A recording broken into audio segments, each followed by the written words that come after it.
Meltdown, shutdown, effondrement, crise d'angoisse, crise, caprice. Parfois, les autistes ne sont pas en forme du tout et l'expriment de manière spectaculaire. À quoi ces termes correspondent-ils? Que ressent une personne autiste dans ces cas-là? Comment réagir quand on sent venir le problème, que l'on soit un proche ou le premier concerné? Essayons d'apporter quelques réponses. Le stimulus, ce vieil ennemi. Le cerveau autiste, on le sait, supporte moins bien certains stimulus que le cerveau non autiste. Parfois, le stress s'accumule sur un court laps de temps et une goutte d'eau suffit à faire déborder le vase et déclencher une catastrophe. La personne autiste va se retrouver complètement perdue, incapable de contrôler la manière dont elle réagit, souvent réduite à son instinct de survie. Quand le cerveau autiste ne peut plus gérer, toutes les fonctions qui ne sont pas de la survie déconnectent. Le shutdown ou repli autistique. Le shutdown est une réponse involontaire au stress. Lorsque ce dernier atteint un niveau insupportable, et ce niveau peut varier d'une personne à l'autre mais aussi d'un jour à l'autre, le cerveau de la personne ne peut plus gérer. Pour faire une analogie informatique,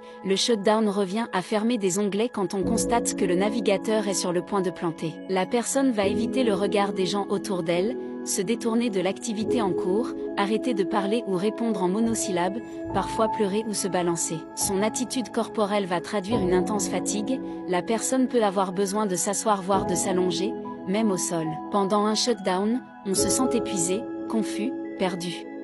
On ne comprend plus ce qui est attendu de nous, nos efforts de concentration n'y font rien, et nos capacités de concentration sont réduites.